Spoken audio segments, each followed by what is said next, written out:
Hello friends, Winston here. Welcome to my short greenhouse tour.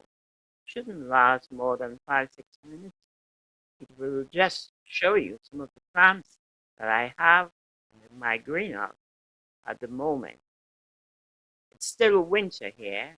When I say winter, still the temperature below 10 degrees centigrade, let's say under 50 Fahrenheit, and in many ways these plants have to stay in the greenhouse for a while before we can bring them outdoors and the warm weather is here so they can almost start growing in earnest.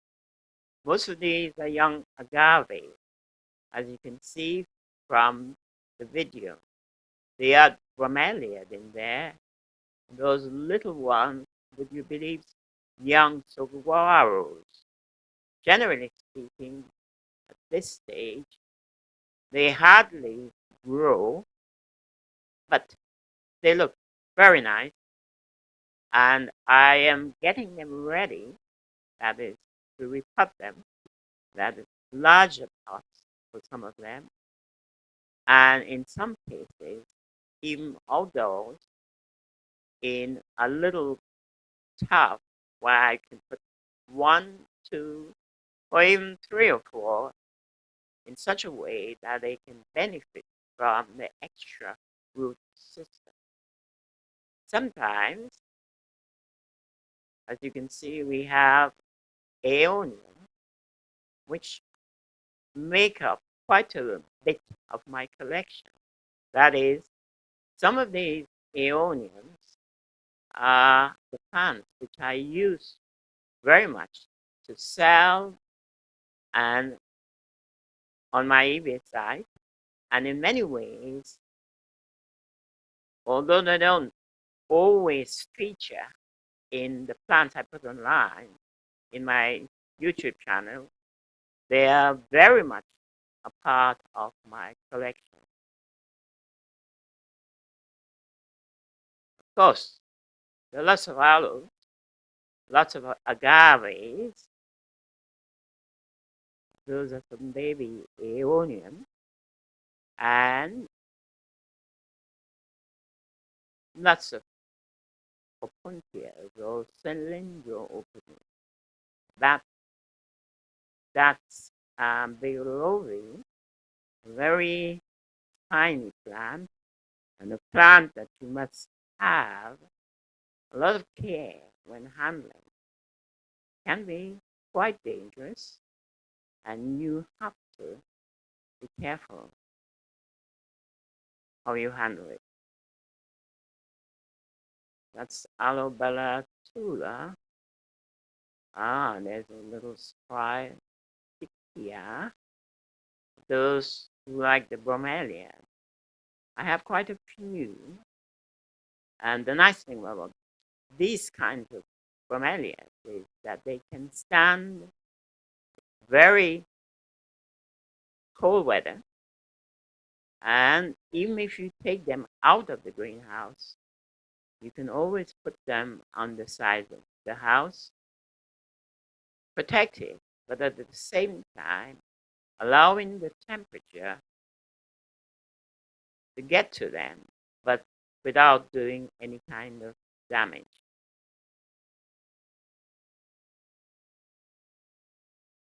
That little aloe arenacea, tiny, very slow growing, but a beautiful plant. You have to wait quite a while because these plants take so long to grow. Sometimes even I get upset.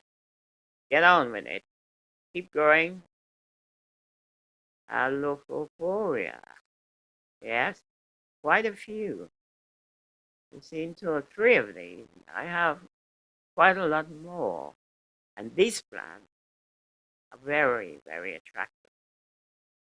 During the winter, I leave them on their own, keep them very dry, and they are absolutely no problem.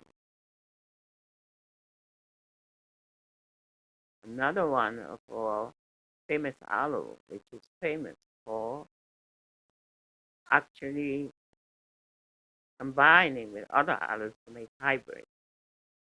You know that Sansevieria, which grows into the typical cylindrica fashion. These are small versions and therefore are not threatening to everybody. And even if you don't like that kind of plant, a small plant like this is something that you should aspire to grow. Coming towards the end here, that first one is, of course, another Fuchsia and very attractive center plant there is Americana hybrid sort. You can see very light color. Sometimes you worry about the growing. You know, plants need chlorophyll to grow, and if you don't give them chlorophyll, they will die unless you graft them onto something. Okay, we end with some euphorbias. Some of my many euphorbias, small size. I have some larger ones, very large, and I'm thinking here almost 10-foot large, but they are indoors, far away from these. Euphobias, I recommend you try some of them, especially that gray ghost.